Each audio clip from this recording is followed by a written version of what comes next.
We are leaving the comfort of the surface far, far behind today. For this explainer, I'm actually taking on the mantle of the Shadow Knight to dissect a really fascinating core metaphor, the human mind as a towering ancient cathedral.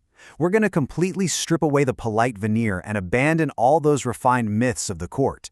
Instead, I'm dragging you away from the cathedral's gilded surface, and we're journeying deep down into the damp catacombs to confront the actual architectural bones of your own psyche. Now, you might be totally comfortable up there in the royal halls, but the music of the dull lead lute is already starting to play, and it's humming with the creative spark of 1,000 dismissed lives. It is officially time to look at the stained blueprints. You pathetic, jingling fool. Do you truly believe that Motley is anything more than a fragile persona? Wow. So taking on the role of the Shadow Knight, I'm holding this mirror directly up to you. You've danced through the carnival streets of your life, totally blinded by the intoxicating nectar of your own pride, right? You actually thought those refined myths of the court were real. You thought you were the undisputed champion of your own story. But this alchemical vengeance? It's here to completely shatter that pride. It's a brutal rhetorical dissection of the human mind that exposes the grand illusion of your daily life. Because the hard truth is, the palace of your mind is built entirely on lies. So, what exactly does this motley represent? Well, philosophically and psychologically speaking, the persona is just a fragile mask.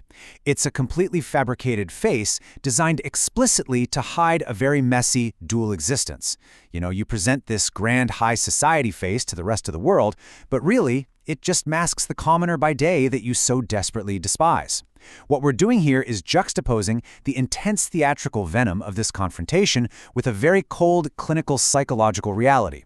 You are a person with two lives, and right now, the mask is slipping, and the alchemical vengeance of the Bard Knight is forcing you to analyze exactly what lies beneath the surface of that constructed identity.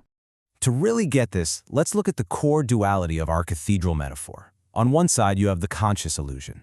This is the gold leaf and the velvet of the high-vaulted royal halls. It's the polite fiction that you show the world every single day. But beneath all of that lies the repressed reality. This is where you find the stained blueprints and the architectural bones.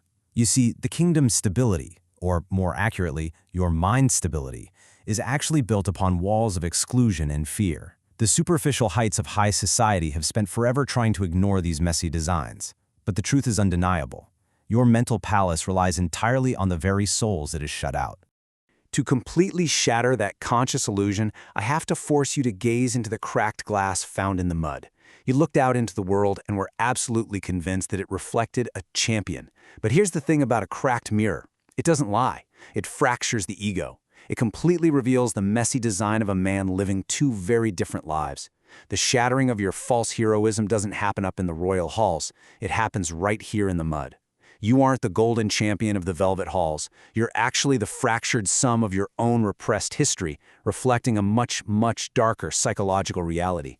To truly grasp the gravity of this descent, we kind of have to map out the psychological players inside this dark cathedral. Down here, the repressed, bruised ego takes the form of the vengeful Shadow Knight. That's my role in this explainer. And the superego? Well, that is your bloated, rigid, conscious mind, which is just desperately clinging to the gold leaf and velvet. We're aligning the ego not just as some basic primal instinct, but as the rejected truth that is finally rising up. It's forcing the delusional superego down into the damp catacombs to finally face the architectural bones it has tried so incredibly hard to forget. The descent is violent, for sure, and the confrontation, it's absolutely inevitable. Deep within those catacombs lies what we call the bitter fertilizer of history. Your conscious mind, that high society delusion, tries its best to bury its pain, its guilt, and all those marginalized souls it has crushed under thick layers of gold leaf. But guess what? That buried pain doesn't just disappear, it ferments. It literally becomes the bitter fertilizer that feeds the twisted roots of your psyche. It's this deep, heavy emotional reality. It is the raw, unacknowledged suffering and exclusion that actually forms the true foundation of your mental cathedral. You simply cannot build a palace without burying something underneath it first. And as you're forced to confront all this fermenting trauma, the psychological weight really starts to set in. A dissonant chord strikes from that dull lead lute. Almost instantly, the atmosphere in the room dissolves into this suffocating mist of guilt and fear. Then, the thorns of the past emerge. These thorns are the historical prejudices and stereotypes that are deeply, deeply embedded in those original stained blueprints.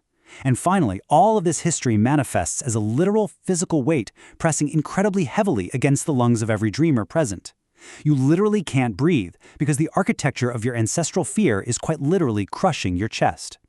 In this psychological landscape, I act as a sort of perverted gardener, pruning the dead wood of your ambition to ensure that your heroic silhouette never reaches the sky. It's an incredibly dark reality where the mind acts as its own worst enemy. I am literally weaponizing your own memory against you. I'm systematically pruning away any vibrant branch of hope or change that might even slightly disturb the rigid status quo of your own mind. I'm using your history as a containment system, ensuring that the heroic champion you thought you saw in that cracked mirror never actually gets the chance to grow. This process right here, this is the soul's darkest masonry. It's a psychological entrapment executed in 3 very methodical steps. Step 1, pruning the dead wood of hope, effectively cutting away the very possibility of a different future.